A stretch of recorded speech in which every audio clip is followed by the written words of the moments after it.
bienvenidos a Reflexiones con Jimena.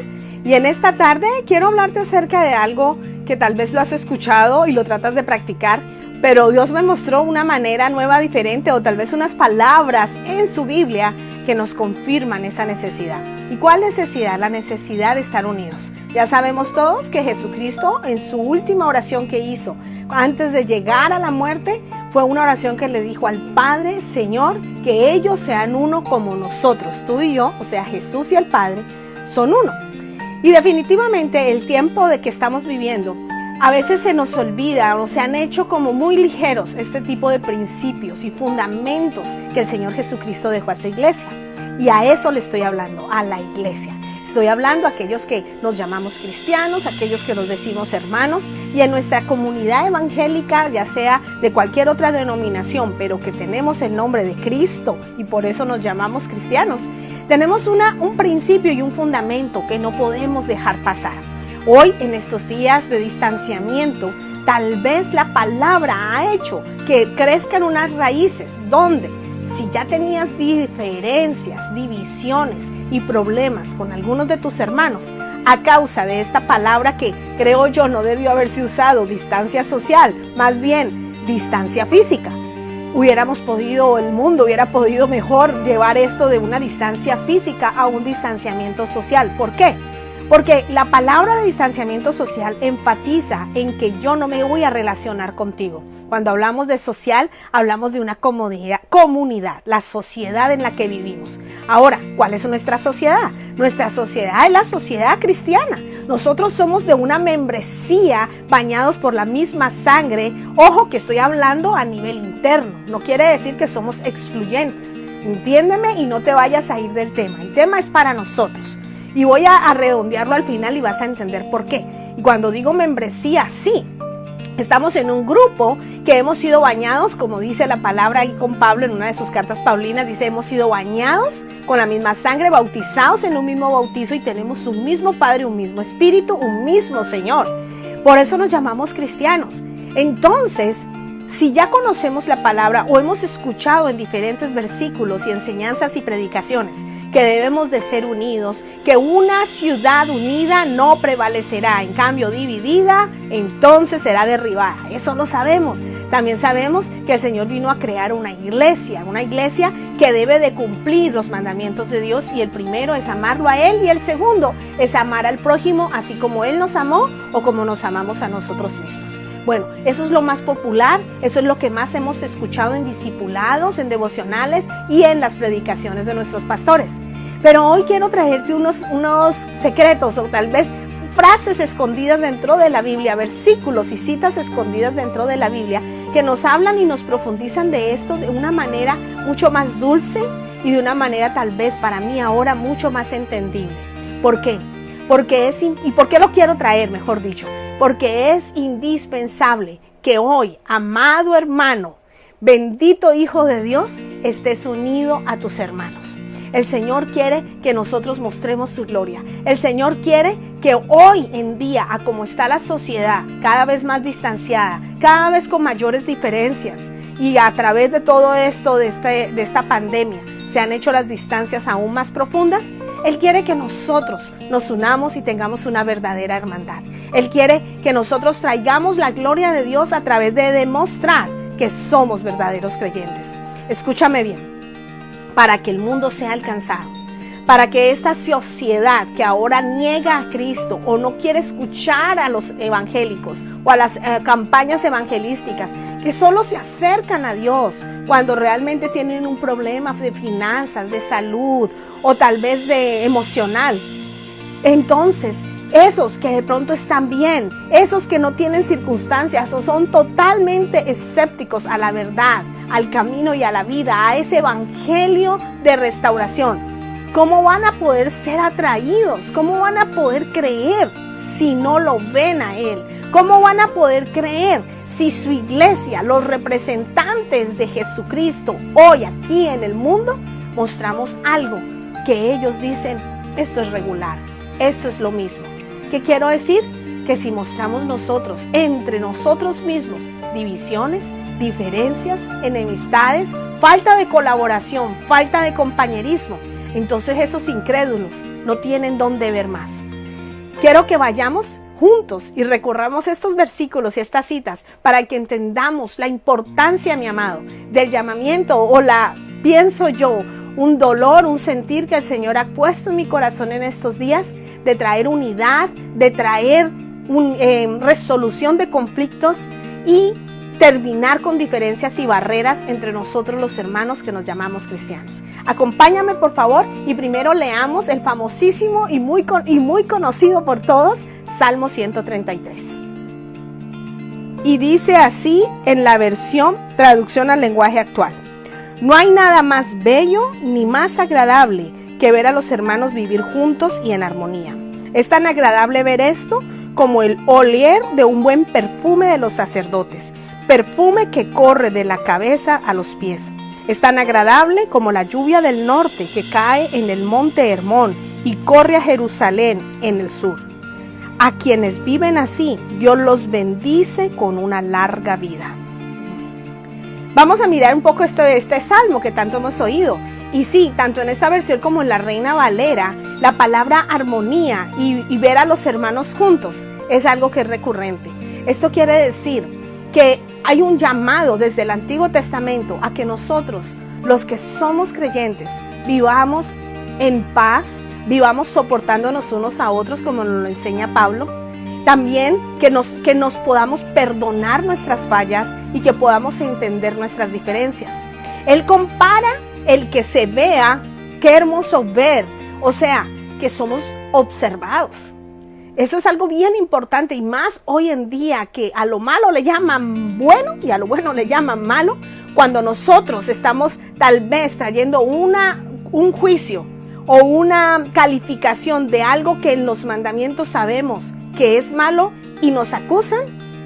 Ellos están observando tu manera de actuar, ellos están observando tú cómo vives, ellos están observando cuál es tu modelo, qué estás vivenciando sobre Jesús y sobre sus mandamientos.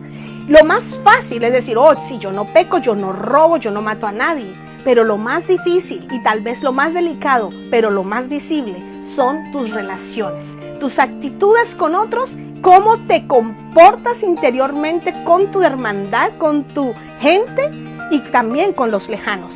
Pero donde más se nota es hacia adentro. Alguien me decía y escuchaba también yo de parte de esos grandes predicadores que los atacan tanto en los medios de difusión como este de Facebook, que alguien le decía de otra religión que no había visto un grupo religioso más violento entre sí mismos más que los cristianos.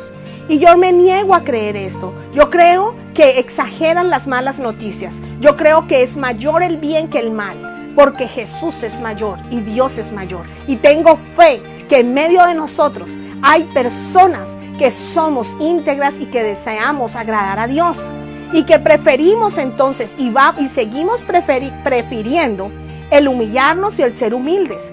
Pero solamente gracias a que Dios nos deja saber con mensajes como este, que de manera directa tenemos que hacer cambios. Yo no podría decir esto si Dios no me confronta, si Dios no me pone en un espejo y me dice, Jimena, tienes que amar, Jimena, tienes que perdonar, Jimena, tienes que ser humilde y aguantar este tipo de personalidad, este tipo de acción, y tienes que amar aún mucho más a los tuyos, a los de tu propia clan, no mi familia solamente, sino también aquellos que son llamados junto conmigo creyentes o cristianos.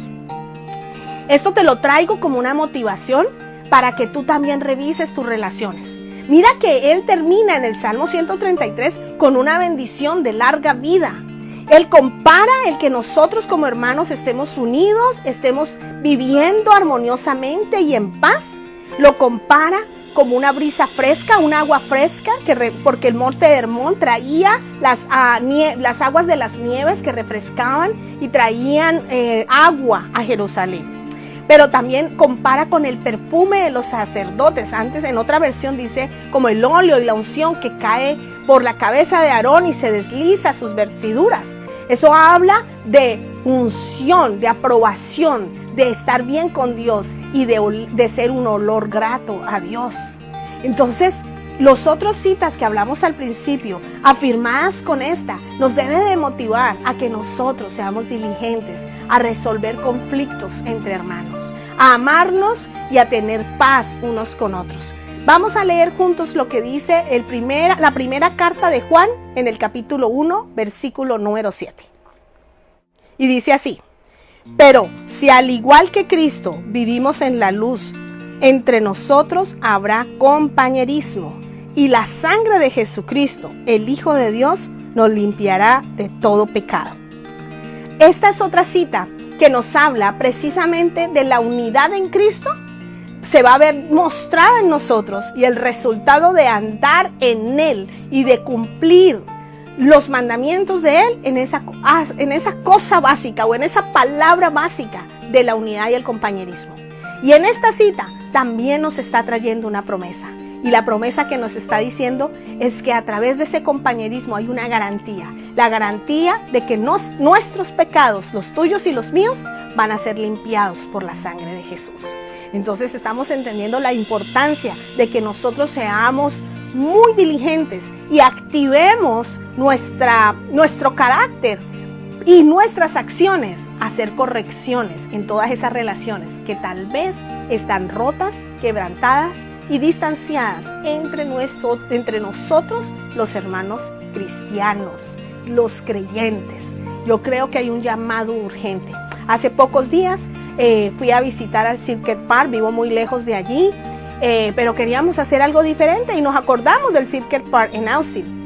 Hace unos 5 años, yo creo, 3 máximo, fue la última vez que yo fui al punto del río donde hacemos canoeing y alquilamos un barquito y navegamos. Era muy delicioso en esa época, algo muy familiar. Desafortunadamente y para nuestra tristeza, encontramos que en ese parque hoy hay de todo menos cosas buenas. Lamentablemente hay muchos vicios y actividades que no son familiares. Y nosotros con una amiga nos preguntábamos, ¿hay tanta gente que necesita a Cristo? ¿Hay tantas personas que están perdidas y no saben que la salvación está en Él? Y yo le hacía la pregunta a esta mujer tan sabia y le decía, ¿cómo haremos para poder evangelizar? Y ella simplemente respondió de algo que el mismo Espíritu Santo me estaba trayendo también como respuesta.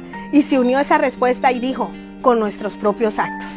Ella lo dijo así, mostrando nuestro amor y mostrando nuestras acciones. Y poco después leí en mi devocional de hace unos días cómo el Señor dice y cómo Él quiere que nosotros lleguemos a la estatura del varón perfecto. No para ser santos, no para solo tener corona llena de joyas y tirarlas a sus pies cuando estemos en el trono y estemos delante de Él, sino también para mostrar nuestras buenas obras y mostrar nuestra fe y que otros vean y por tanto crean. Porque las palabras, ¿de qué vale hablar tantas palabras? Predicar y evangelizar y decir acércate a Cristo y arrepiéntete y ven que Jesús es el que te sana o te salva, ten fe o espera en Dios, cuando nuestros hechos se ven y son observados por ellos y se ven totalmente diferentes. Se ven en disensiones, en peleas, en egoísmos, se ven en avaricias, en envidias. Este devocional decía que nosotros los creyentes deberíamos de ser los más sinceros, los más generosos, los más perdonadores, los más amables, los mejores trabajadores, los más limpios, los más diligentes, los más tempraneros, los más puntuales. Vaya, eso a nosotros nos cuesta, ¿cierto? Pero también dice que deberíamos de ser los más humildes y los más mansos, como Jesús lo es, y nos invitó a que lo imitáramos. Este escritor en este devocional nos decía y me decía, porque eso fue una palabra hermosa, que nosotros deberíamos brillar en la oscuridad como lo brilla un diamante en un pedazo de velvet negro. O sea, que se distingue. Hermano, ¿nos distinguimos? ¿Eres distinguido en medio de tu barrio, de los tuyos, de tu clan de familia que no es creyente, dentro de tus compañeros de trabajo? ¿Eres distinguido como el más amable, como el más cumplido, como el más generoso, como el más alegre, como el más tranquilo y perdonador? ¿Eres distinguido de esa manera? Vamos a leer lo que dice la cita de Daniel 12, versículo 3. Y dice, Y aquellos que son sabios brillarán como brilla la bóveda celeste. Y los que enseñan a muchos la práctica de la justicia resplandecerán por siempre, como lo hacen las estrellas. ¡Ay, qué maravillosa cita, hermano! Yo quisiera que tú pudieras entender estos mensajes que Dios nos está mandando, un poco más románticos, un poco más sensibles, para que nosotros como creyentes, en este tiempo de preparación, en este tiempo donde la iglesia tiene que volver al primer amor, en este tiempo donde nos tenemos que estar preparando a su segunda venida, que pronto está, no es inmediato, pero pronto viene, porque recuerda que Él va a venir como ladrón, y ahora todos están, ¡ay, sí, ya casi viene! Sí, pero estamos esperándolo, y Él dice que Él viene como ladrón, es decir, que ya vamos a estar relajados otra vez. Bueno, pero que no se te olvide que estas son advertencias y son señales como las luces de amarillo, rojo de los semáforos que dicen, ponte listo a hacer una acción. Y una de las acciones que yo siento que está gritando el cielo es la unidad de la iglesia. Es la conformación del carácter de Cristo en amor a través de nuestras acciones con nuestros propios hermanos. ¿Para qué? Para que seamos vistos como estrellas que resplandecemos en la oscuridad. ¿Quieres ver un cambio en el mundo? ¿Queremos ver que las cosas sean diferentes y haya paz y haya buena moral y cosas buenas alrededor de nuestros hijos? Entonces, sé diferente. Haz el cambio tú. Te doy gracias, Dios te bendiga y nos vemos la próxima. Bye, bye.